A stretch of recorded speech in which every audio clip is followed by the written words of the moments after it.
Sorti du grand oubli collectif, ainsi pourrait-on qualifier le récent vernissage du musée des civilisations de Tchang.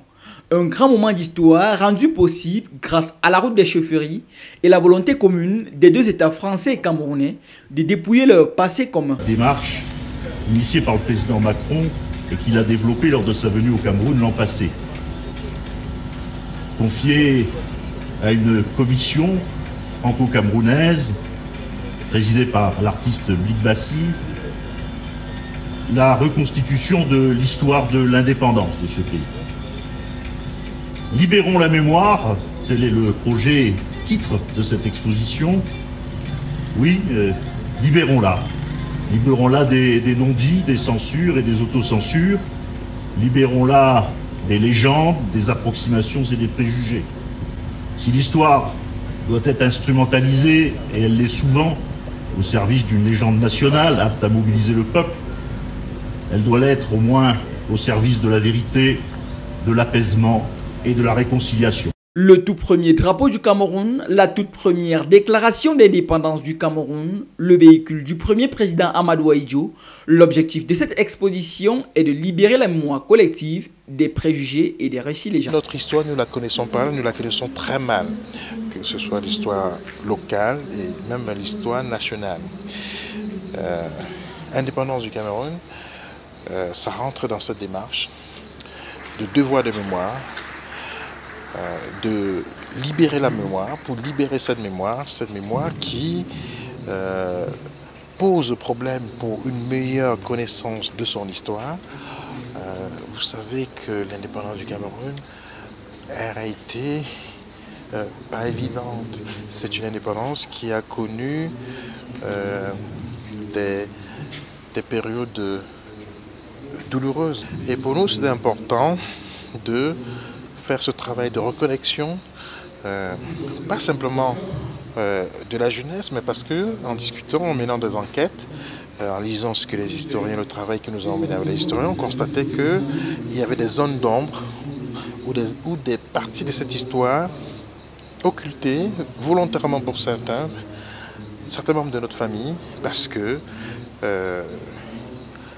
c'était des moments difficiles. Donc voilà une des raisons pourquoi on fait ce travail. Libérons la mémoire. Pour la jeune génération, le moment est inoubliable. Je suis émerveillé par ce que je vois. Pourquoi? Parce que ce n'est pas la première fois que j'arrive dans ce musée.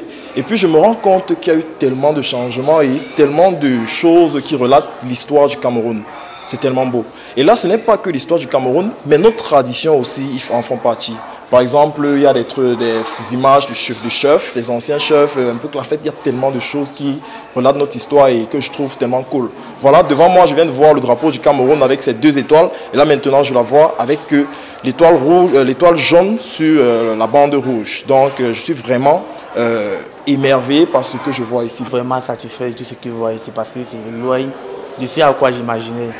J'ai trouvé plein d'œuvres d'art, plein de portraits, de tableaux qui m'ont relaté, plein de souvenirs et d'images en tête dont on nous parlait uniquement dans nos histoires au lycée, que nos parents nous relataient durant les contes au village. Donc je suis vraiment émerveillé de tout ce que je vois ici. Cette décolonisation de la pensée trouve encore plus son sens à Tchang, ville universitaire et historique. Libérer les mémoires, les partager, les confronter, pour arriver effectivement ensemble à décoloniser la pensée, décoloniser au sens large du terme, c'est-à-dire s'émanciper de l'histoire officielle des peuples colonisateurs, mais également émanciper les pensées de ceux qui ont été colonisés et qui effectivement doivent se trouver leur propre narratif pour construire leur propre identité. Nous sommes contents parce que nous allons permettre aux Camerounais de comprendre, et aux étrangers bien sûr qui viendront visiter cette exposition itinérante, de comprendre l'histoire de l'indépendance de notre pays et de véritablement libérer leur mémoire. Vous savez, on a dit beaucoup de choses concernant les grands combattants du Cameroun. Vous avez vu 3 bustes, celui de Omniobé, de John Gufoncha et d'Ahidjo. C'est 3 personnes qui comptent.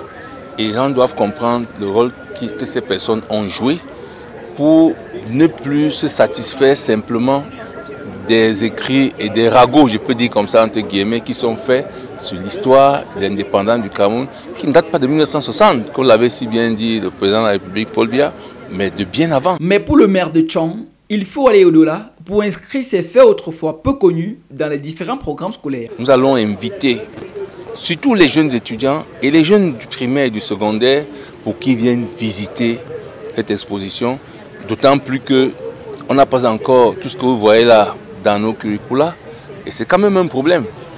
Donc c'est aussi une invite au gouvernement de la République d'intégrer ces éléments-là dans la culture, dans les écoles, dans les universités, pour que chacun sache ce que c'est que son pays et comment son pays a souffert pour être là où il est et préserver ce que nous avons aujourd'hui. Déterrer une histoire jusque-là cachée et voilée, la tâche s'annonce difficile mais pas impossible. Cette exposition au Musée des civilisations de Tchang se présente comme le premier succès d'un objectif commun porté aussi bien par le Cameroun que la France.